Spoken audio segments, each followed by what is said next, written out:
ಅವಧೂತ ಚಿಂತನ ಶ್ರೀ ಗುರುದೇವದತ್ತ. ಎಲ್ಲರಿಗೂ ನಮಸ್ಕಾರ ರೀ. ಸೊ ಇವತ್ತಿನ ನಮ್ಮ ಜರ್ನಿ ಇರೋದು ಉತ್ತರ ಕನ್ನಡ, ನಮ್ಮ ಪಕ್ಕದ ಜಿಲ್ಲೆ. ಆದರೂ ಸಹ ವಿಭಿನ್ನ ರೀತಿಯ ಶೈಲಿ, ಅವರ ಕಡಲು, ಅವರ ಫಿಶರೀಸು ಈ ರೀತಿ ನಮಗಿನ ಭಾಳ ಡಿಫ್ರೆಂಟ್ ಅದ. ಆ್ಯಕ್ಚುಲಿ ನಮ್ಮ ರಾವಣನ ತೊಗೊಂಡು ಬಸ್ ಸ್ಟ್ಯಾಂಡ್ ಹೋಗ್ಬೇಕಂತ ಮಾಡಿದ್ದೆ, ಬಟ್ ಒಂದು ಸತಿ ನೋಡೋನು ಇದು ಒಂದು ಟ್ರೈ ಇರಲಿ. ಇಲ್ಲೇ ಹೊಸೂರು ಬಸ್ ಸ್ಟ್ಯಾಂಡಿಗೆ ಕ್ರಾಸ್ನಾಗ ಬರ್ತಾವ್ರಿ ಬಸ್ ಎಲ್ಲ, ಹಾಗಾಗಿ ಒಂದು ಸತಿ ಟ್ರೈ ಮಾಡೋದು ಅಂತಂದು ಹೊಂಟೇನಿ. ನೋಡೋದು ಏನಂತ ಗೊತ್ತಿಲ್ಲ. ಎಷ್ಟೊತ್ತಿಗೆ ನೋಡ್ತಾನೆ ಈಗ ಸದ್ಯ 5 ಗಂಟೆ ಆಗೈತಿ. ಇನ್ನು ಮೂಟದಾಗ ಕರೆ ಅಲ್ಲಿ ಹೋಗಿ ಅನುಕೂಲಕ್ಕೆ ಹೋಗಿ ಬೇಲಿಕೆರೆ ಅಂತ ನಾವು ಹೊಂಟಿದ್ವಿ. ಊರು ಬೇಲಿಕೆರೆ ಬಂದ್ರೆ ಅಂತಂದು ಕಾಂಪಿಟೇಟಿವ್ ಸ್ಟೂಡೆಂಟ್ಸಿಗೆ ಗೊತ್ತಿರುತ್ತೆ, ಯಾಕಂದ್ರೆ ಬೇಲಿಕೆರೆ ಬಂದ್ರೆ ಅಂತಂದು ಫೇಮಸ್ ಆಯ್ತದೆ. ಅಲ್ಲಿ ಲೋಕಲೈಸಿಗೆ ಗೊತ್ತಿರ್ತೈತಿ, ಅಡ್ಡಾಡ್ದಲ್ಲಿ ಗೊತ್ತಿರ್ತೈತಿ. ಉಳ್ಕಿದಾರಿಗೆ ಊರ ಹೆಸರು ಕೇಳೋಂಗಿಲ್ಲ. ನಾನು ಅಡ್ಡಾಡ್ತಾನೆ ಅಥವಾ ಒಂದು ಸ್ವಲ್ಪ ಓದ್ತಾನೆ, ಸ್ವಲ್ಪ ಭಾಳದ ಓದ್ತಾನೆ ಅಂತಂದು ಗೊತ್ತೈತಿಲ್ಲ, ನನಗೂ ಗೊತ್ತಿರ್ತಿದ್ದಿಲ್ಲ. ಬರ್ರಿ ಹೋಗೋಣ ಅಂತ ನಾನು. ಆದರೂ ಥಂಡಿ ಕಡಿಮೆ ಐತ್ರಿಪ್ಪ. ನಾನು ಥಂಡಿ ಭಾಳ ಐತಿ ಅಂತ ಮಾಡಿದ್ದೆ ಜನವರಿ ಸ್ಟಾರ್ಟಿಂಗ್ ಒಂದು ಸ್ವಲ್ಪ ಅವನವನು ಹುಚ್ಚಿ ಸಹಿತ ಐಸಾಗೋಂಗಿತ್ತು ಬಿಡು ಥಂಡಿ. ಬಟ್ ಈಗೇನು ಅಷ್ಟು ಥಂಡಿಲ್ಲ, ನಡೀತೈತಿ. ಇಲ್ಲ ಒಂದು ಸ್ಟಾರ್ಟಿಂಗ್ ಅಪ್ಪ ಇವಾಗ ತಣ್ಣೀರು ಜಳಕ ನನಗೂ ಮೈ ನಡುಗೆ ಚಲೋ ಆಗ್ಬಿಟ್ಟಿತ್ತು. ಈಗೇನಿಲ್ಲ, ಈಗ ನಾರ್ಮಲ್ ಐತ್ರಿ. ಆಟೋದಾಗ ನಾವು ಬಸ್ದಾಗ ಹೊಂಟೇವಿ. ನನ್ನ ಸಿಕ್ಕರೆ ಹೊಸೂರು ಎಲ್ಲಿಂದ ಹೊಸದು ಫೈನಲಿ ನಾವು ಹೊಸೂರು ಕ್ರಾಸಿಗೆ ಬಂದ್ವಿ. ಇಲ್ಲಿಂದ ಚುಮಳಿ ದಾರಿ ಕಡೆ ಹೋಗಿ ಹೋಗ್ಬೇಕು. ಅಂಬ್ರಂಕಿಂಗ ಅವ್ನು ಕಾರ್ ಯಾವ ನಮಗೆ ಬಂದವ್ರಿ, ಇನ್ನ ಕಾರ್ ಅವ್ನು ಬದಲಾಗ್ತಾರೆ ಇಳಿಯಾಕತ್ತಾರೆ ಊರವ್ರು. ಅಂಬ್ರಂಕಿಂಗ ಯಾವ ನಮ್ಗೆ ನೋಡಿ ಬಸ್ ಅಕ್ಕ ಅವನು ಎಲ್ಲ ಊರು ಕೊಂಡ್ರ ನೋಡಿ. ಮೊಬೈಲ್ ದಾಟ ಐತೆ ಊರುವ ಕರಮ್ಮ ಸಾರಿ ದುರ್ಗಮ್ಮ ಜೋಶಿ ಹಾಸ್ಪಿಟ್ಲ ಅಲ್ಲೇ ಐತಲ್ಲ, ಇಲ್ಲೇ ಕತ್ರ ನಿಂದ್ರು ಅನುಕೂಲ ಬಸ್ ಅಂತ ಸುಮ್ಮ ಹಾಕಿಬಿಡು. ಅಂಬ್ರಂಕಿಂಗ ಟನ್ ಟನ್ ಟನ್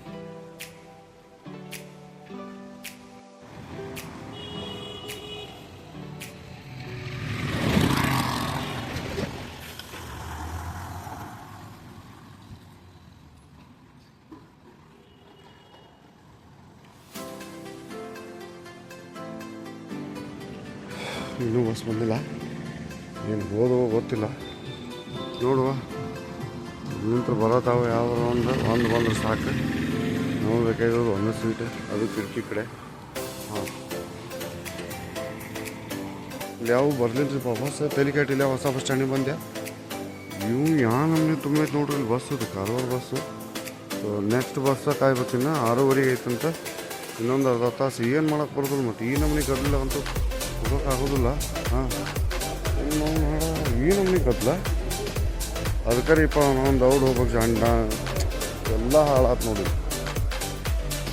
ಕಡಿಮೆ ಸೀಟ್ ಸಿಗ್ತಿಪ್ಪ ಯಾವ ನಮ್ಮನೆ ಗದ್ಬಿತ್ತು ಅಂದ್ರೆ ಬಸ್ ಹುಚ್ಚ ಹಿಡಿದಿತ್ತು. ನನಗೆ ಟೆನ್ಷನ್ ಆಗ್ಬಿಟ್ಟಿದ್ದು. ನಾನು ಯಾಕೆ ಭಾಳ ಇಷ್ಟ ಐತೆ, ಆರಾಮೈತಿ. ಏನೊಂದು ತರ್ರಿ ಆ್ಯಸ್ ಯೂಶುವಲ್ ಆರಾಮ್ ಕಾಲ್ಗಿಲ್ ಚಾರ್ಜ್ ಫಸ್ಟ್ ಕ್ಲಾಸ್ ಬಂದಿರ್ಬೋದು. ಕಿರಿಕಿರಿ ಇಲ್ಲ. ಅದಕ್ಕೆ ಒಂದು ಲೆಕ್ಕ ಚಲೋ ಸೀಟ್ ದೇವ್ರು ಚಲೋ ಬಸ್ಸಾಗ ಕಳ್ಸೋಣ. Thank you God. ಇನ್ನು ಅನುಕೂಲ ಬರೋದು ಒಂದ ಮೊದಲು ವರ್ಕ್ ಮುಗಿಸೋನು, ಆಮೇಲೆ ಊರು ಅಡಿಯೋಣ. ಬಾಯ್.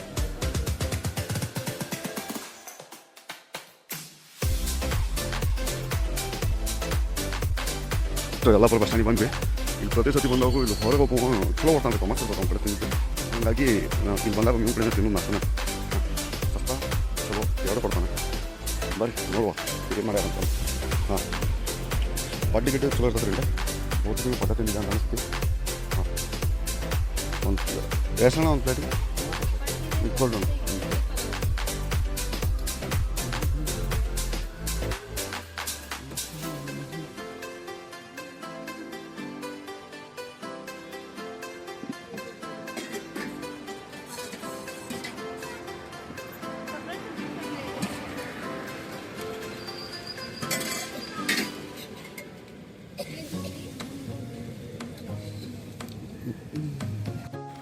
ಕಡೆಗೆ ಬ್ಯಾಟಿಂಗ್ ಮುಗೀತು. ಬಟ್ ಪಡ್ಡ ಚಟ್ಲಿಕ್ಕೆ ಕಾರ್ ಜಾಸ್ತಿ ಇತ್ರಿಪ್ಪ. ಅವನವನ ಚಹಾ ಕುಡಿದ್ರು ಇನ್ನೊಂದು ಸ್ವಲ್ಪ ಕಾರ್ ಐತಿ. ಏನಾರ ಇರಲಿ, 7:30 8 ಆತು. ಇನ್ನೊಂದು 2 ತಾಸು 10 ಗಂಟೆಗೆ ಅನುಕೂಲಕ್ಕೆ ಹೊಡಿತಾನಿವ. ಅಲ್ಲಿಂದ ಈಗ ಮತ್ತೆ ಹೋಗ್ಬೇಕಲ್ಲಪ್ಪ, ಏನು ಮಾಡೋಕ್ಕೆ ಬರಲ್ಲ. ಬಟ್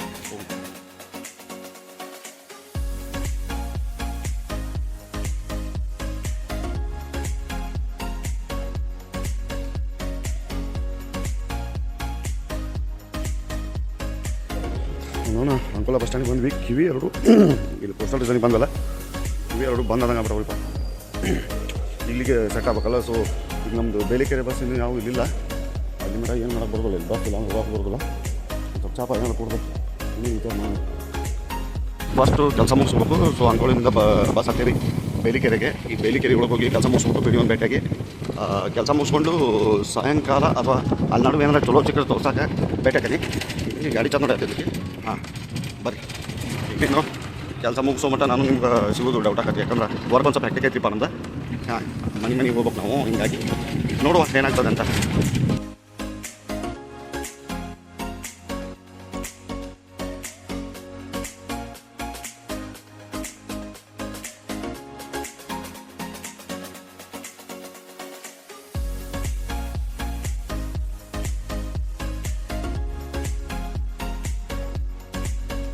ಸೊ ಹಾಯ್ ಎಲ್ಲರಿಗೂ ನಮಸ್ಕಾರ. ಇಲ್ರಿ ಆ್ಯಕ್ಚುಲಿ ಏನಂತಂದ್ರೆ ವರ್ಕ್ ಮೇಲೆ ಇಲ್ಲಿ ಬಂದಿದ್ವಿ. ನಾನು ಕಂಟಿನ್ಯೂ ಮಾಡಬೇಕಿತ್ತು, ಬಟ್ ಇಲ್ಲಿ ಎಮರ್ಜೆನ್ಸಿ ವರ್ಕ್ ಬಂದಿದ್ದಕ್ಕೆ ಹೊಳ್ಳಿ ಅಂಕೋಲಾದಿಂದ ಮತ್ತು ಹುಬ್ಬಳ್ಳಿಗೆ ಹೋಗಿ ಅಲ್ಲೆಲ್ಲ ಮುಗಿಸ್ಕೊಂಡು ಮತ್ತು ಇವತ್ತು ಬಂದು ಈಗ ಜಸ್ಟ್ ವರ್ಕ್ ಮುಗೀತು. ಈಗ ಇಲ್ಲಿಂದ ಗೋಕರ್ಣಕ್ಕೆ ಹೊಂಟವಿ. ಗೋಕರ್ಣದಿಂದ ಕುಡ್ಲೆ ಬೀಚಿಗೆ ಹೋಗ್ಬೇಕಂತ ಐತಿ, ಬಟ್ ಯಾಕಂದ್ರೆ ಇವರು ಐ ಆಮ್ ನಾಟ್ ಶ್ಯೂರ್. ಹಾಂ, ಅದು ಡಿಪೆಂಡ್ ಅಪಾನ್ ನಮ್ದೊಂದು ಸ್ವಲ್ಪ ಏನಪ್ಪ ಅದು ಸಾಫ್ಟ್ವೇರ್ ಅಪ್ಡೇಟ್ ಬಂದೈತಿ. ಅವ್ರು ಇವತ್ತು ಸಾಯಂಕಾಲದೊಳಗೆ ಕಳಿಸಿದ್ರಂದ್ರೆ ನಾನು ರಾತ್ರಿ ಕುಡ್ಲೆ ಬೀಚ್ ಇದ್ದು ಅಲ್ಲೆಲ್ಲ ಅಡ್ಡಾಡಿ ಒಣ ಉಸಾಬರಿ ಮಾಡಿ ಬರೋಣಂತ ಹೊಟ್ಟೆ ಹಸ್ತಿತ್ತು. ಇನ್ನೊಂದು ಹೋಟೆಲಿಗೆ ಬಂದೀನಿ. ಕೊಟ್ಟು ನಾವು ದೋಸೆ ಬಿಸಿ ಏನೈತಪ್ಪ ಅಂದ್ರೆ ದೋಸೆ ಐತಿ ಅಂತಂದ. ಹುಚ್ಚು ಸೂಳೆ ಮಗ, ಆ ದೋಸೆ ಸತ್ತು ಒಂದು ವಾರ ಆಗೈತದ. ಅಂಥ ದೋಸೆ ಕೊಟ್ಟ ನೀವು ಬೇಡ ಅಲ್ರಿ. ಅವನು 50 ರೂಪಾಯಿ ಕಸ್ಕೊಂಡು ಸೊಳ್ಳೆ ಮಗ ಪಡ ಹೊಡೆದಂಗೆ ಮಾಡಿ ಅಂಥದ್ದು 50 ರೂಪಾಯಿ ಕೊಟ್ಟು ಸತ್ತು ದೋಸೆ ಒಂದು ವಾರದ ದಿನ ಸತ್ತದ. ಆ ದೋಸೆ ತಿನ್ಸಾನಂದ್ರೆ ಇವಂಗೆ ದೇವ್ರ ನನಗೆ ಹೊಟ್ಟೆ ಕುದ್ದು ಬಿಡ್ತು. ಏನು ಮಾಡೋಣ, ಬೇರೆ ಏನೂ ಇಲ್ಲ ಅಲ್ಲಿ. ಆ ರೈಸ್ ಸಾಂಬಾರು ಬಾಜುದವ್ನು ನೋಡೇ ವಾಂತಿ ಬಂದಂಗೆ ಆಯ್ತು ನನಗೆ. ಹುಚ್ಚು ಸುಳೆ ಮಗ ಆ ನಮ್ನಿ ತಿನ್ನಾಕತ್ತ ನಾವು. ಅವ್ರು ತಿನ್ನೋದ ಯಾವಾಗ ನಮ್ಮ ಕಮ್ಮಗೆ ತಿಂತಿರ್ತೇವೆ, ಅದಕ್ಕೂ ಕಲ್ಲಾಕಿ ಸುಳೆ ಮಕ್ಕಳು. ಏನು ಬಿಡ್ರಿ ಅವ್ನು ಮಂದಿ ಭಾಳ ಸುಮಾರು ಐತಿ. ಏನು ನಮ್ಮ ಮಕ್ಕ ನೋಡಿದ್ಬಿಟ್ಲೆ ಬಂದು ನಾದ್ಬೇಕು ಅನ್ನಿಸ್ತತಾನೆ ಅವ್ರು ಹುಚ್ಚು ಸೊಳ ಮಕ್ಕಳಿಗೆ. ಅಲ್ರಿ ದ್ವಾಸೆ ಬಿಸಿ ಇಲ್ಲ ನನಗೆ, ಅದ ಹುಚ್ಚಿಡ್ದಂಗೆ ಆಯ್ತು ನನಗೆ. ಹಂಗೆ ಅಲ್ಲೋ ದ್ವಾಸೆ ಬಿಸಿದು ಹೇಳೇನು ಅಂದ್ರೆ ಬಿಸಿನೇ ಆಯ್ತಂತ ನನ್ನ ಬೋಸಡಿ ಮಗ. ನನಗೆ ತಲೆನ ಹೋಲ್ಬೇಡ್ರಿ ಅವ್ನು ಬೇಡ. ಈಗ ಸೀದಾ ಗೋಕರ್ಣಕ್ಕೆ ಹೋಗೋಣಂತ. ಗೋಕರ್ಣದಾಗ ಒಂದು ಚಲೋ ರುದ್ರಾಕ್ಷಿ ಪರಮಾತ್ಮಗೆ ಮುಟ್ಟಿಸ್ಕೊಂಡು ಒಳಗೆ ಹಾಕೋಬೇಕಂತ ಐತಿ. ನೋಡುವ ಏನಾಗ್ತದೆ. ಬರ್ರಿ ಬಸ್ ಸ್ಟ್ಯಾಂಡಿಗೆ ಹೋಗೋಣ.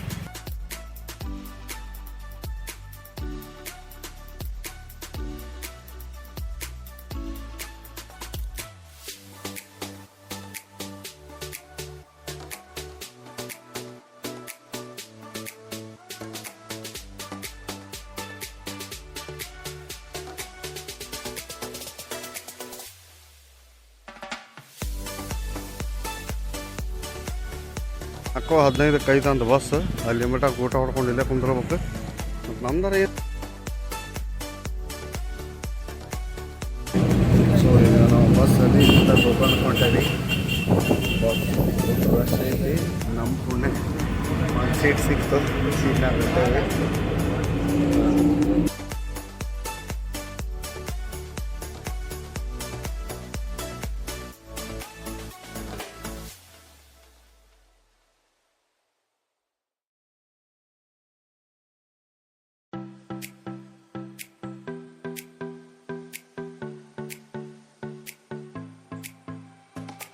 ಗೋಕರ್ಣಕ್ಕೆ ಬಂದ್ವಿ. ನಾವು ಮಾಡ್ಲಲ್ಲಿ ಪಾಪ ನಮ್ಮ ಸವಾಲು ಕೈಯಾಕತ್ತ ತಲೆ ತೋರಿಸ್ತೀನಿ. ವಣಕಮ್ ಸಾರ್. ಗುಡಿ ಮೇನ್ ಎಂಟ್ರಿ ಹೊಡ್ಯಾಕತ್ತವಿ. ಇಲ್ಲೊಬ್ರು ನಮ್ಮ ಸಂಬಂಧಿಕರು ಹೊಂಟಾರ ಮುಂದೆ. ಇಲ್ಲೇ ಇವರು ಇದರಿಂದ ಬಂದಾರ. ಯಾವ್ದದ ಉಗಾಂಡ ಗುಡಿನ ಕಾಣವಲ್ಲ ನನಗೆ.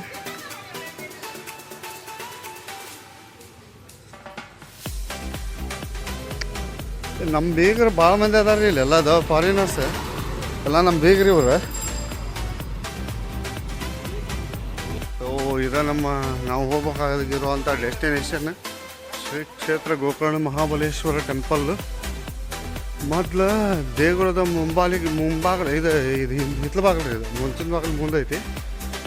ಒಳ್ಳೆ ಇದು ಗೌರೀಶ ಕಾಯ್ಕಿಣಿ ಓಣಿ ಅಣ್ಣ ಅಲ್ಲಿ ಬಸ್ ಅಂತ ಕೇಳಿದ್ದೇನೆ. ಲಾಸ್ಟ್ ಬಸ್ ಎಷ್ಟೊತ್ತಿಗೆ ಐತೆ ಅಂತಂದು ಕೇಳಿದ್ನ. ಇಲ್ಪ ಇಲ್ಲಿ ಬಸ್ ಅವೈಲಬಿಲಿಟಿ ಕಡಿಮೆ ಐತಂತ. ಹಾಂ ಓಕೆ, ಇಲ್ಲೈತ್ರಿ ಎಂಟ್ರನ್ಸ್. ನಾನು ಸಮುದ್ರ ದಂಡಿಗೆ ಅಂದ್ರೆ ದಂಡಿಗೆ ಹೆಚ್ಚೈತಂದು ಮಾಡಿದ್ದೆ. ಇದ್ರಿಗೆ ಕಾಣೋದ ಸಮುದ್ರ ರೀ. ಇಲ್ಲಿ ಇನ್ನೊಂದು ಯಾವುದೋ ತೀರ್ಥ ಐತಿ. ಈಗ ನಾವು ಎಲ್ಲದಾವ ಈಗ ಗೋಕರ್ಣದಾಗ ಬಂದ್ವಿ. ಇಲ್ಲೆಲ್ಲ ಒಂಟಿ ಅದಾವು. ಬರ್ರಿ ಮಂದಿ ಚಾಕ್ ಒಂಟಿ ಮಕ ನೋಡಿಲ್ಲ, ಎಲ್ಲರೂ ಒಂಟಿ ತಿಕ್ಕ ನೋಡಿ. ಇದು ಬೀಚ್ ಮುಂದೆ ಬಂದ್ವಿ. ಇಲ್ಲೆಲ್ಲ ಹುಡುಗಿಯರ ಭಾಳ ಅದಾರ, ಅಡ್ಡಿಲ್ಲ. ಮೊದ್ಲು ಜಳಕ ಮಾಡೋನು. ಏನು ಏನು ಗೋಕರ್ಣದಾಗ ನಮ್ಮ ಅಪರೂಪಕ್ಕೆ ಅವನು ನಮ್ಮ ಮನೆ ಕಡೆ ಇರೋ ದೋಸ್ತ್ ಸಿಕ್ಬಿಟ್ಟಾಳ. ಅದ್ರ ದಂಡೆ ಜಳಕ ಮಾಡಿದ್ವಿ ದತ್ತ ಮಹಾರಾಜರು ಹೇಳ್ದಂಗೆ. ಈಗ ಇಲ್ಲಿಂದ ಸೀದಾ ದರ್ಶನಕ್ಕೆ ಹೋಗೋಣ. ಒಂದೊಂದು ರುದ್ರಾಕ್ಷಿ ತೊಗೊಂಡೆ ಬರ್ರಿ. ಇನ್ನೊಂದ್ಸತಿ ಜಳಕ ಮಾಡಿ ನಾವು ದರ್ಶನಕ್ಕೆ ರೆಡಿ ಆದ್ವಿ. ನಾವು ವೈಟ್ ಆ್ಯಂಡ್ ವೈಟ್ ಒಳಗೆ ಹಂಗೆ ರಾಮರಾಜ್ ಅಡ್ವರ್ಟೈಸ್ಮೆಂಟ್ ನಾವು ಮಾಡ್ದಂಗೆ ಆಗತ್ತತಿ. ಏನು ಮಾಡೋಕ್ಕೆ ಬರೋದಿಲ್ಲ. ಹೋಗಿ ದರ್ಶನ ಮಾಡ್ಕೊಂಡು ಮುಂದೆ ಏನು ಮಾಡ್ಬೇಕು, ಮುಂದೆ ಕುಮಟಾಕ್ಕೆ ಹೋಗ್ಬೇಕು. ಕುಮಟಾಕ್ಕೆ ಹೋಗಿನ ಮುಂಚೆ ಈ ಗೋಕರ್ಣದ್ದು ನನಗೆ ತಲೆಯಾಗಿ ಇದ್ದಿದ್ದಿಲ್ಲ ರೀ. ಬಟ್ ಗೋಕರ್ಣದ್ದು ಯಾಕೆ ತಲೆಯಾಗಿ ಬಂತಂದ್ರೆ ಒಂದೇ ನಿಮಿಷ ಹೇಳ್ತೀನಿ. ಅಣ್ಣ ನೀ ಇದನ್ನು ತೊಗೊಂಬ. ಇಲ್ಲಿಲ್ಲ ಎಲ್ಲದ ನೋಡ್ತು. ಆದ್ರೆ ಗೋಕರ್ಣಕ್ಕೆ ಅವನವ್ನು ಬರೀ ಫಾರಿನರ್ಸ್ ಕಾಣ ಇದು ನಮ್ಮರು ಕಾಣಕತ್ತಾರ. ಬಟ್ ಫಾರಿನರ್ಸ್ ಭಾಳ ಬಂದಾರ್ರಿ. ಅವನವನು ಹೋಗಿ ಚಾಪ ಕುಡಿಸಿ ಏನಾರು ಮಾಡ್ಬೇಕಂತ ನಮ್ಮದು ಲೆಕ್ಕ. ಹೊರಗಡೆ ಒಂದು ಫೋಟೋ ಗಿಟೋ ತಗೋಬೇಕಂತಂದು ಯಾವನ ಬೈದ್ಗಿದ್ದಾನೆ ಯಾಕೆ ಬೇಕಂತ. ಅಂಗಡಿ ರೀ ನಮಗೂ ಬರ್ಸ್ಕೋಬೇಕಂತ ಆಸೆ ಇತ್ತು. ಆದ್ರೆ ದೇವ್ರು ಬರೋಬ್ಬರಿ ಬರ್ದು ಕಳಿಸಿ ಬಿಟ್ಟಾರ ನಮ್ಗೆ. ಇನ್ನೊಂದು ಎಲ್ಲಿ ಹೊರಗೆ ಬರ್ಸ್ಕೊಲಾರ್ದಂಗೆ. ಹಿಂಗಾಗಿ ನಾವು ಏನು ಟ್ಯಾಟೋ ಹಾಕಿಸ್ಕೊಂಡಿಲ್ಲ. ಸೊ ಇದು ಮಹಾದ್ವಾರದ ಬೀದಿ. ಇದ್ರಿಗಿರೋದ ನಮ್ಮ ಶ್ರೀ ಕ್ಷೇತ್ರ ಗೋಕರ್ಣ. ಅಣ್ಣ ನಿನಗೆ ಇನ್ನೆಲ್ಲಿ ಚಡ್ಡಿ ಸರಿ ಪಂಚಿ ಇಲ್ಲೇ ಸಿಗ್ಬೋದೇನೋ. ಇನ್ನು ಮುಂದೆ ಡೌಟಪ್ಪ ಇಲ್ಲದ ನೋಡ ಪಂಚಿ ಬಂದು ರೀ. ನಮ್ಮ ಅಣ್ಣ ಪಂಚಿ ತೊಗೊಳ್ಳಿ. ಅಲ್ಲಿ ಮಟ್ಟ ನಾವು ಒಂದು ಸ್ವಲ್ಪ ಸ್ಟೋರಿ ಟೆಲ್ಲಿಂಗ್ ಮಾಡ್ತೇವೆ. ಇವು ಗೋಕರ್ಣದ ಬಗ್ಗೆ ನನಗೆ ಇನ್ ಡೀಟೇಲಾಗಿ ಗೊತ್ತಾಗಿತ್ತು. ಇದ್ರಾಗ ಯಾವುದಪ್ಪ ಅದು ಗುರು ಚರಿತ್ರೆ ಒಳಗೆ ಅದರೊಳಗೆ ಹೇಳ್ತಾರೆ ಅವರು. ಇವರು ದತ್ತ ಮಹಾರಾಜರು ಯಾವ್ದ್ರ ಬಗ್ಗೆ ಗೋಕರ್ಣ ಕ್ಷೇತ್ರದ ಬಗ್ಗೆ ವರ್ಣನೆ ಹೇಳ್ತಾರೆ. ಹಾಂ, ಸೊ ನಮ್ಮದು ದರ್ಶನ ಮುಗೀತು. ವಂಡರ್ಫುಲ್. 2 ಸಲ ದರ್ಶನ ಮಾಡಿ ಬಂದೀವಿ. ಅವನು ಅಲ್ಲೇ ಒಳಗಿನ ಒಳಗೆ ಆ ರುದ್ರಾಕ್ಷಿ ತೊಗೊಂಡಿದ್ದೀನಿಪ್ಪ. ಅವನು ಮುಟ್ಸೋದು ಲಕ್ಷ ಹಾರಿಬಿಟ್ಟಿದ್ನಿ. ಮತ್ತು ಇನ್ನೊಂದು ಸತಿ ಹೋಗಿ ರುದ್ರಾಕ್ಷಿ ಮುಟ್ಟಿಸ್ಕೊಂಬಂದು ಈಗ ಈ ಕತೆ ಹೇಳ್ತಾನೆ ಏನಂತಂದು. ಆ ದತ್ತ ಚರಿತ್ರೆ ಒಳಗೆ ಇದ್ದಿದ್ದ ಏನಂದ್ರೆ ರಾವಣನ ತಾಯಿ ಮಹಾಶಿವಭಕ್ತಿ ಅಲ್ಲ ಆಕಿ ಮಣ್ಣಿಂದ ಈಶ್ವರನ ಮೂರ್ತಿ ಮಾಡಿ ಶಿವರಾತ್ರಿ ಪೂಜೆ ಮಾಡ್ತಿರ್ತಾಳೆ. ಅವಾಗ ರಾವಣ ಹೇಳ್ತಾನೆ, ಯವ್ವ ನಿನಗೆ ಕೈಲಾಸ ಪರ್ವತನ ತಂದು ಕೊಡ್ತಾನೆ, ನೀ ಯಾಕೆ ಈ ಮಣ್ಣಿಂದ ಸಾಕ್ಷಾತ್ ಶಿವನ ಪೂಜೆ ಮಾಡುವಂತೆ ನಿನಗೆ ಎಷ್ಟೊತ್ತು ಬೇಕು ಅಷ್ಟೊತ್ತು ಮಾಡುವಂತೆ ಅಂತಂದು ರಾವಣ ರೊಚ್ಚಿಗೆದ್ದು ಸೀದಾ ಕೈಲಾಸ ಪರ್ವತಕ್ಕೆ ಹೋಗಿ ಏನದ ಕೈಲಾಸ ಪರ್ವತನ ಎತ್ತಕತ್ಬಿಡ್ತಾನಂತ. ಕೈಲಾಸ ಪರ್ವತ ಎತ್ತಕತ್ಬಿಟ್ಲೆ ಪಾರ್ವತಿ ದೇವಿಗೆ ನಡಕ ಬಂದು, ಸ್ವಾಮಿ ಏನಿದು ಈ ನಮ್ನಿ ಲಪಡ ಮಾಡಕತ್ತಾನ ರಾವಣ ಅಂತಂದು ತಲೆ ಹಾಪಕತ್ತಂತ.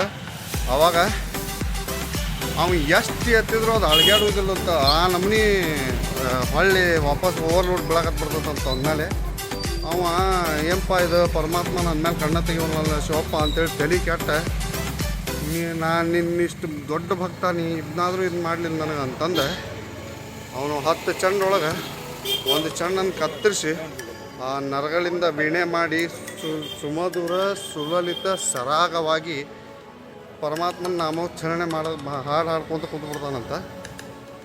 ಇದರಿಂದ ಖುಷಿಯಾದಂತಹ ಪರಮಾತ್ಮ ನಿನಗೇನು ಬೇಕಪ್ಪ ಅಂತ ಕೇಳಿದಾಗ ಅವ ಕೈಲಾಸ ಪರ್ವತ ಕೇಳೋ ಬದಲಿ ಆತ್ಮಲಿಂಗು ಕೇಳ್ತಾನೆ.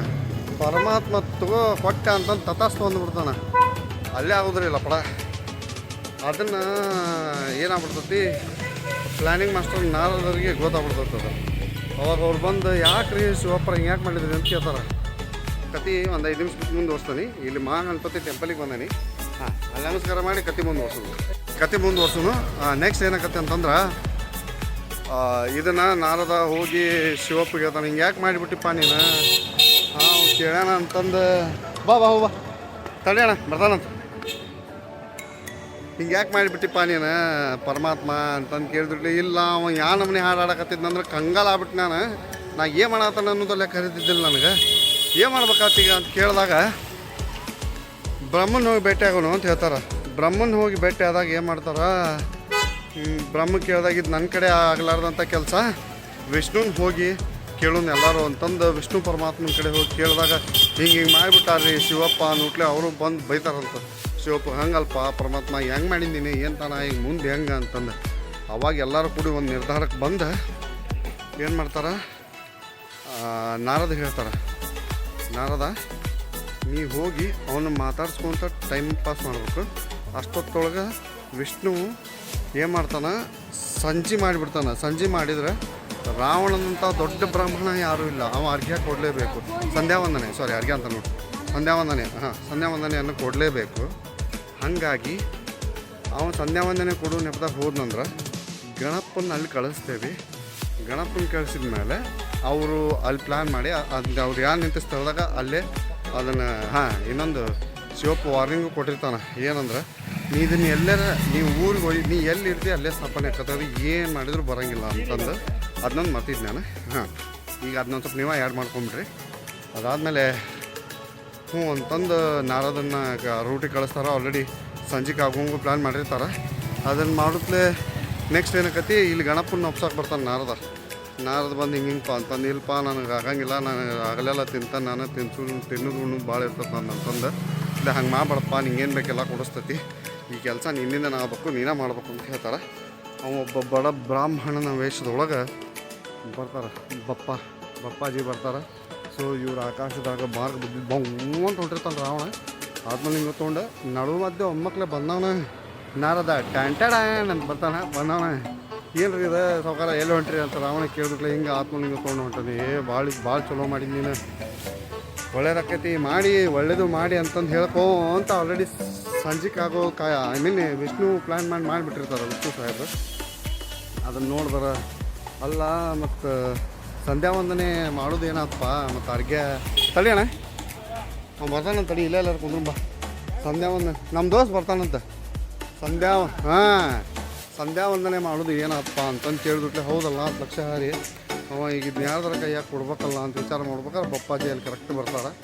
ಬಪ್ಪಾಜಿ ಬಂದ ಮೇಲೆ ಅವಾಗ ಹಿಂಗಪ್ಪ ನೀನು ಇದನ್ನ ಒಂದು ಸ್ವಲ್ಪ ನಾ ಸಂಧ್ಯಾವಂದನೆ ಮಾಡೋ ಮಟ್ಟ ಇಟ್ಕೋ, ನೀನು ಏನು ಕೇಳ್ತಿ ಅದನ್ನು ಕೊಡ್ತಾನ ಅಂತಂದ ಹೇಳಿದಾಗ ಅವ ಇಲ್ಪ ನನಗೆ ಆಗಂಗಿಲ್ಲ, ಇದು ಭಾಳ ವಜ್ಜೆ ಐತಿ ಲಿಂಗು, ನನ್ನ ಕಡೆ ಹೊತ್ತಕ್ಕಾಗೋದಿಲ್ಲ, ನಾನು ಅಷ್ಟು ಪವರ್ ಇದ್ದಂಗಿಲ್ಲ, ನನ್ನ ಕಡೆ ಆಗಲ್ಲ ಅಂತಂದು ಹೇಳಿದರು. ಮತ್ತು ಈಗ ಬೇರೆದಲ್ಲಿ ನಂಬರ್ ಕೊಡುವಂಥ ಪರಿಸ್ಥಿತಿ ಇದ್ದಿದ್ದಿಲ್ಲ, ಅಲ್ಲಿ ಯಾರೂ ಇದ್ದಿದ್ದಿರಲಿಲ್ಲ ಇವ್ರು ಬಿಟ್ಟರೆ. ಹಂಗೆ ಹೇಳಿ ಒಪ್ಪಿಸಿದ ಮೇಲೆ ಅಪ್ಪಾಜಿ ಒಂದು ಷರತ್ತು ಹಾಕ್ತಾರೆ. ಏನು ನಾ 3 ಸತಿ ಕರಿತೀನಿ, 3 ಸತಿ ಕರೆದಾಗ ನೀನು ಮುಗಿಸಿ ಬರ್ಬೇಕು, ಇಲ್ಲ ಅಂದ್ರೆ ನಾನು ಎಲ್ಲಿರ್ತಾನೆ ಅಲ್ಲೇ ಬಿಟ್ಟು ಈಗ ಅದು ನಾನು ತಡ್ಕೊಳಕ್ಕಾಗಲ್ಲ, ವಜ್ಜು ಭಾಳ ಐತಿದ್ದು ಅಂತಂದು. ಇದು ಪ್ರೀ ಪ್ಲ್ಯಾನ್ ಅದು. ಪಾಪ ರಾವಣನಿಗೆ ಗೊತ್ತಿರೋದಿಲ್ಲ. ನಾ ಬರ್ತಾನೆ ಅಂತ ಹೇಳ್ತಾನವ. ಅವ್ರಿಗೆ ಸಂಧ್ಯಾವಂದನೆ ಮಾಡೋಕ್ಕೆ ಚಾಲೂ ಮಾಡಿದಾಗ 1ನೇ ಸತಿ ಕರೀತಾರೆ ಸಾವ್ಕಾರ ಬಪ್ಪಾಜಿ. ಹಿಂಗಾಗೈತೆ ರೀ ಬರ್ರಿ ಬಾ ಬೇಗ ಬಾ ರಾವಣ ಅಂತಂದು 2ನೇ ಸತಿನೂ ಕರಿತಾನೆ. ನೀವು ತಡಿ ಅವ್ನು ಸಂಧ್ಯಾವಂದನೆ ಕೊಡ್ಬೇಕಾದ್ರೆ ಮಾತಾಡೋಂಗಿರಂಗಿಲ್ಲಲ್ಲ. ಹ್ಞೂ ಅಂತಂದು ಪಾಪ ನೀವು ಸಿಟಿಲೇ ನೋಡ್ತಿರ್ತಾನೆ. ಏನು ಮಾಡ್ಬೇಕು ಅವ 3ನೇ ಸತಿ ಹೇಳಿ ಇಟ್ಟು ಅನ್ನೋದು ಹಪ್ಪ ಅಂತ ಇಟ್ಟೆ. ಅಷ್ಟೊತ್ತಿಗೆ ಸಂಧ್ಯಾವಂದನೆ ಮುಗ್ದಿರ್ತತಿ. ರಾವಣಗೆ ನಮ್ಮನೆ ಸಿಟ್ಟು ಬಂದಿರ್ತಂದ್ರೆ ಅವನು ತಲೆ ಹಬ್ಬ ಒಂದು ಅವ್ನು ಎಂಥ ಅನರ್ಥ ಆಗ್ಬಿಡ್ತಂತ ಅವ್ನು ಹೊಡ್ಯಾಕೆ ಬಂದಿರ್ತಾನ. ನಾ ಏನು ಮಾಡಲಿ, ಅದು ಒಜ್ಜಿತ್ತು, ನಿನಗೆ ಹೇಳಿದೆ ನಾನು, ನೀನು ಕೇಳಲಿಲ್ಲ, ನಾ 3 ಸತಿ ಕರೆದಿಲ್ಲ, ನೀ ಯಾಕೆ ಬರಲಿಲ್ಲ ಅಂತಂದು ಒಳ್ಳೆ ಅಳು ಮುಖ ಮಾಡಿ ಅಲ್ಲಿಂದ ಲೈಟಾಗಿ ಎಸ್ಕೇಪ್ ಆಗ್ಬಿಡ್ತಾರೆ. ರಾವಣ ಕಂಗಾಲಾಯ್ ಪಾಪ ಏನು ಮಾಡ್ಬೇಕು, ಎಷ್ಟು ಕಷ್ಟಪಟ್ಟು ಅದು ಏನೇನೋ ಚಾಂಡಿ ಕಡ್ದು ಹಾಡಾಡಿ ಆತ್ಮಲಿಂಗ ತೊಗೊಂಡಿರ್ತಾನೆ. ಅದನ್ನು ಹೊಳ್ಳಿ ಎಷ್ಟು ತೆಗ್ಯಾಕೆ ಹೋದರೂ ಬರೋದೇ ಅಲ್ಲ ಅದು ಆತ್ಮಲಿಂಗು. ಟೆಲಿಕ್ಯಾಟ್ ಅಲ್ಲಿಂದ ವಾಪಸ್ ಹೋಗ್ತಾರೆ. ಅದೇನು ಆತ್ಮಲಿಂಗು ಇದ್ದಂಥ ಸ್ಥಳನೇ ಈ ಗೋಕರ್ಣ. ಈಗ ಜಸ್ಟ್ ಅಲ್ಲಿ ಹೋಗಿ ನಮಸ್ಕಾರ ಮಾಡಿಕೊಂಡು ಅದಾದಮೇಲೆ ಅಲ್ಲಿ ಗಣಪತಿ ಇದನ್ನು ಐತಿ, ಅಲ್ಲಿ ಹೋಗಿ ನಮಸ್ಕಾರ ಮಾಡಿಕೊಂಡು ಈಗ ಸೀದಾ ಕುಮಟಾಕ್ಕೆ ಹೋಗೋ ಪ್ಲ್ಯಾನ್ ಐತಿ. ಬಟ್ ಡೋಂಟ್ ನೋ ಏನಾಕತಿ. ನಮ್ಮದು ಹುಚ್ಚೊಳ ಮಗ ಒಬ್ಬ ಬಂದಾನ, ಎಲ್ಲಿ ಕರ್ಕೊಂಡು ಹೋಗ್ತಾನೆ ಗೊತ್ತಿಲ್ಲ. ನಾಳೆ ಕೆಲ್ಸಕ್ಕೆ ಹೋಗ್ಬೇಕು. ಹಿಂಗಾಗಿ ಎಲ್ಲಿ ಹೋದ್ರು ಒಳ್ಳೆ ಮತ್ತು ಬೆಳಗ್ಗೆ ಅಂಕೋಲಕ್ಕ ಬರ್ಬೇಕು. ನೋಡೋಣ ಈಗ ಬರ್ರಿ, ಇಲ್ಲಿ ಏನಾರು ಸಿಕ್ಕರೆ ಒಂದು ಸ್ವಲ್ಪ ಯಾರು ಸಿಕ್ಕರು ಸ್ವಲ್ಪ ಟಿ ಎಚ್ ಮಾಡ್ಕೊಂಡು ಹೋಗೋಣ. ಫೈನಲಿ ದರ್ಶನ ಗಿರ್ಶನ ಎಲ್ಲ ಫಸ್ಟ್ ಕ್ಲಾಸ್ ಆಯ್ತು. ಈಗ ಇಲ್ಲಿಂದ ಕುಮಟಕ್ಕೆ ಹೋಗಿ ನಾಳೆ ಅಲ್ಲಿಂದ ಅಂಕೋಲಕ್ಕೆ ಹೋಗಿ ಅಲ್ಲಿಂದ ಬೇಲಿಕೆರೆಗೆ ಹೋಗಿ ವರ್ಕ್ ಮುಗಿಸ್ಕೊಂಡು ಅದಾದ್ಮೇಲೆ ಮನೆಗೆ ಹೋಗ್ಬೇಕು. ಸೊ ನನಗೆ ಅನ್ಸಿದ ಮಟ್ಟಿಗೆ ನಾನು ಇಲ್ಲೇ ನನ್ನ ಬ್ಲಾಗ್ ಬಂದ್ ಮಾಡೋದು ಚಲೋ ಅನ್ನಿಸ್ತೈತಿ. ಇಫ್ ಇನ್ ಕೇಸ್ ನಾಳೆ ಏನಲ್ಲ ನಾನು ನೀವು ಯಾವನೇ ಇಲ್ಲ ನಿಮ್ಗಲ್ರಿ ಬಸ್ ನಮ್ಗೆ ಬೇಕಾಗ್ತದೆ. ಬೇದಿಕೇರಿ ಬಂದವ್ರಿಗೆ ಏನಾರ ಹೋದ್ನಂದ್ರೆ ಕೋರ್ಟಿಗೆ ಹೋಗ್ಬೇಕು ಅನ್ನೋದೈತಿ. ಅಕಸ್ಮಾತ್ ಅಲ್ಲಿ ಹೋದ್ನಂದ್ರೆ ಕಂಪಲ್ಸರಿ ಅದನ್ನೂ ವಿಡಿಯೋ ಮಾಡಿ ಹಾಕ್ತೀನಿ. ಅಕಸ್ಮಾತ್ ಆಗಲಿಲ್ಲ ಅಂದ್ರೆ ದಯವಿಟ್ಟು ಬೇಜಾರು ಮಾಡ್ಕೊಬಾರ್ದು. ನೆಕ್ಸ್ಟ್ ವಿಡಿಯೋಗ ಮತ್ತೊಂದು ಏನಾರ ಮಾಡಿ ಮತ್ತೊಂದು ಎಲ್ಲಾರ ಹೋಗಿ ಮಾಡೋಣಂತ ಆತ. ಅಕಸ್ಮಾತ್ ನಿಮಗೆ ಬೇರೆ ಎಲ್ಲಾರ ಊರಿಗೆ ಹೋಗ್ಬೇಕು ಅನ್ನೋದಿದ್ರೆ ಅಥವಾ ಸಜೆಷನ್ಸ್ ಕೊಡೋದಿದ್ರೆ ದಯವಿಟ್ಟು ಕೊಡ್ರಿ. ಇಫ್ ಇಟ್ ಪಾಸಿಬಲ್ 100% ಹೋಗಿ ಬರೋನು. ಬೇಕಂದ್ರೆ ನೀವು ನನ್ನ ಜೊತೆ ಬರ್ರಿ, ಎಲ್ಲರೂ ಕೂಡ ಮಸ್ತ್ ಎಂಜಾಯ್ ಮಾಡಿ. ಆದ್ರೆ ಅದು ಒಂದು ದೇವಸ್ಥಾನ ಆಗಿರ್ಬೇಕು ಅಥವಾ ಯಾವುದಾದ್ರೂ ಒಂದು ದೇವ್ರದ್ದು ಕ್ಷೇತ್ರ ಆಗಿರ್ಬೇಕು, ಇಲ್ಲ ಅಂದ್ರೆ ನೇಚರ್ ಆಗಿರ್ಬೇಕು ಅಂತಲ್ಲಿ ಹೇಳ್ರಿ. ಅದು ಬಿಟ್ಟು ಬೇರೆ ಯಾವುದೂ ಹೇಳ್ಬಾರ್ರಿ. ಇದಿಷ್ಟ ನಮ್ಮ ರಿಕ್ವೆಸ್ಟು. ಗೋಕರ್ಣ ಹೋಗಿ ಹಾಸ್ಟೆಲ್ ಇದನ್ನು ಬಿಟ್ಟು ಬೇರೆ ಏನು ಹೇಳೋದಿಲ್ಲ. ಹಾಂ, ನಾಳೆ ಅಕಸ್ಮಾತ್ ಟ್ರೈ ಮಾಡ್ತಾನೆ ನಾನು ಅಲ್ಲೇ ಕೋರ್ಟಿಗೆ ಹೋಗೋಕೆ. ಕೋರ್ಟಿಗೆ ಹೋಗೋ ಚಾನ್ಸ್ ಸಿಕ್ತಂದ್ರೆ 100% ನಿಮ್ಮನ್ನೂ ಕರ್ಕೊಂಡು ಹೋಗ್ತಾನೆ ನೋಡುವಂತಂತ ಹೆಂಗಿರ್ತದೆ ಕೋರ್ಟ್ ಏನು ಅಂತಂದ್ರೆ. ಈಗ ಅಲ್ಲಿ ಮಟ್ಟ ಬಸ್ನಾಗ ಎತ್ತರ ಬಂದ್ರೆ ಗಾಡಿ ಹೊಡ್ಯಾಕತ್ತಾನ. ಹಾಂ, ಎಲ್ಲಿ ಅವನು ಬೀಜ ಉದುರ್ತಾವ ಅಂತ ಹೆದರಿಕೆ ಆಗ್ತೈತಿ. ಹೀಗಾಗಿ ಇಲ್ಲಿಗೆ ಬ್ಲಾಗ್ ಬಂದ್ ಮಾಡ್ತಾನೆ. ನಮಸ್ತೆ.